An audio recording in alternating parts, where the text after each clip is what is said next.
All right, tonight we're speaking to the lawyer who would like to retrieve about 60 billion rand from South African banks for alleged abuse when it comes to home repossessions.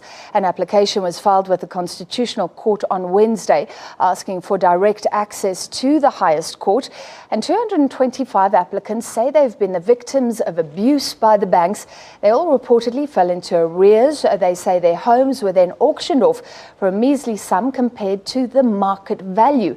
Well, to discuss, we're joined by Advocate Douglas Shaw, who's working with Lungelo Lethu Human Rights Foundation on the case. Thank you for being with us, Good evening, Francis. So, how badly behaved are these banks in your view?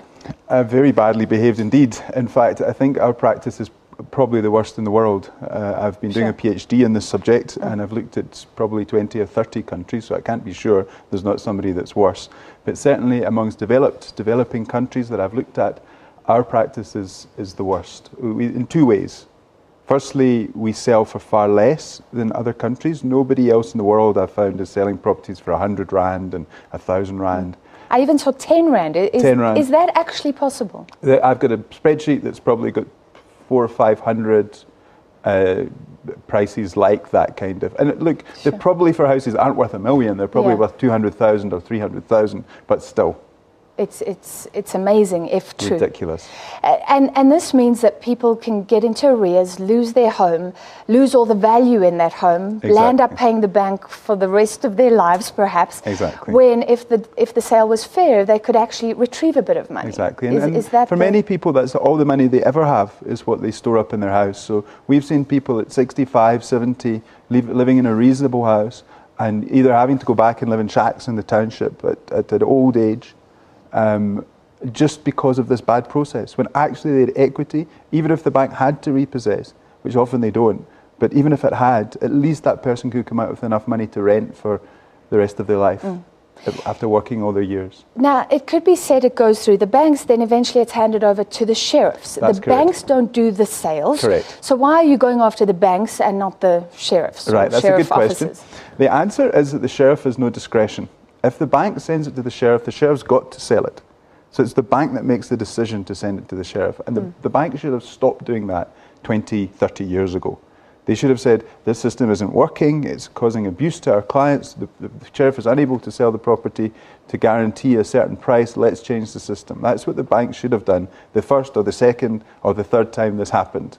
They shouldn't have done another 100,000 times. I mean, that's gross negligence, and maybe even it could be considered criminal because the banks do it with intent. They realise this is going to happen and they reconcile themselves to the possibility or the probability that that damage will occur. I was looking at the statements released by the banks. They all say this sale in execution, I think it's called, is an absolute final resort. FNB has a process to help their clients. Nedbank says we do everything to try and rehabilitate the loan. Do you buy that? I don't buy it at all. I know that that's what they say, that's their line, and some of them might even believe it, but the stats are that our banks sell 5 times as much compared to the number of mortgages as other countries, so obviously not. And then in our own personal experience with our clients, we find we go to the bank and we say, look, we've got an offer to purchase here, please stop this sale and execution, and they'll say, no, we're selling it anyway. Or even we've had clients, some of the applicants in this case. So you can prove that has happened? Oh, many, 200, 300, 400 times we can show that the bank has sold properties when there was other options possible. The Constitutional Court says it must be a last resort. The banks are selling in lots of circumstances where it's not a last resort. These banking personnel, what worries me, they have access to information. So they know a property is going on auction and it may not get anywhere near the value. You could tell your friends, for example. I think there need to be checks and balances. But even more shocking, and you really have to tell me how you can claim this, that the banks themselves are involved and then buying the houses back. There's two senses in this happens, and it's not always the case, but one is that the banks take properties into possession. So that's when the bank goes to the auction, and it's a kind of slightly legitimate reason in the sense that they say that it was 200,000 owed, then the bank will sometimes, not always, but bid that 200,000 so that they at least get the money that they're owed, and then they'll sell it on. Now, some of the banks say that they pass on the gain to the client, but I've never seen that actually happen in practice. So often they buy them up and then they sell them on and keep the profit. So they auction it off and then buy it and then sell it again anyway. Yeah. So it's a duplicate process. Well, once they've bought it, it's theirs now. It's not the client's. And so if they buy it for a low price and then they sell it on, then technically speaking, they get to keep that profit. And I think there should be an investigation as to just exactly how much they've made over the years from this and whether they should pass that on to the clients who they're now chasing for the shortfall, even though they've made money. No, this is absolutely incredible. The respondents are the big banks, but the credit regulator, the Justice Minister as well, the Human Rights Commission, and the High Court Rules Board. Why are they all involved? Right. It's because they've got an interest in the matter. We're not looking for orders against them.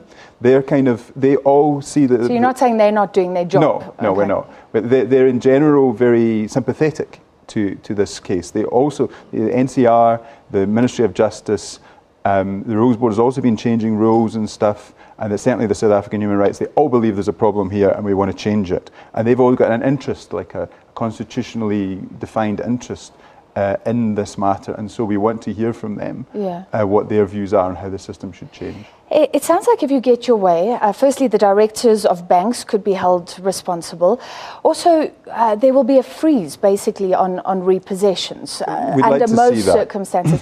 But now, isn't that problematic? Because if you think about it, you get the best price if estate agents are involved. We think so, They cost, though.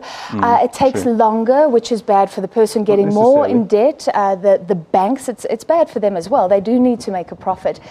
And won't that lead to them tightening up lending? So in the end, it'll be harder for everybody to get a bond. Right. I don't think so. I'll tell you why. Even though our banks sell far more properties in execution than they should, it's still a very small percentage of the total number of bonds. So even if it gets a little bit more expensive, and it's not necessarily going to be more expensive, it's just a different system, but even if it does get more expensive, if you spread that cost over all the bonds, the extra cost to credit is tiny. So we don't anticipate that the cost of credit will go up. It's a criteria. It's something to think about, because we, in designing a new system, have had to think about that. So we don't want to be unreasonable to the banks either, but we want to bring it into some kind of balance. They are businesses. Yeah, no, they must make money. Of course they must, but they can make money. Other places in the world have much more reasonable systems where they don't do all these things that our banks do. The banks still make money.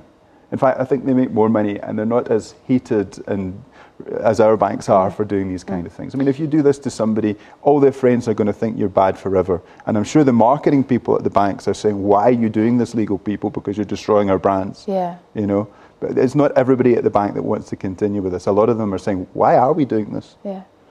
Okay, so in finality, how did you get involved? How did these applicants come together, mostly from Gauteng townships? And I don't know if you have one or two stories, real stories of what these people have faced. Well, sure.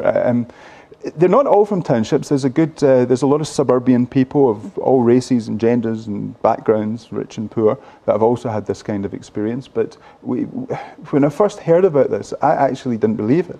I said, no, banks would never do that. It's completely irrational. There must be some explanation. And then as I got more and more people coming to see me, and I heard that they were doing this, I just had a sense of injustice about it. I just thought, this is completely wrong. How can this be? And so when King Sibiye and his people from the townships came to see me, I was already feeling that this was something that needed to change. And I knew they weren't going to be able to pay me proper fees for the thing. But I just thought, no, I'm going to help them, because it's just so wrong. And then through that, I met the Minister of Justice, because they were connected to them, and I got an opportunity to explain to him. And through that, I also met the Human Rights Commission, and the thing progressed. So it actually worked out really well. We worked well together. All right. Well, thank you. We'll follow the case. I can just say that we did offer the banks an opportunity to respond. They didn't want to speak live, but most of them have released statements saying that they will defend themselves, that they are following the law, and as we were discussing, that this is a last resort. We will follow that.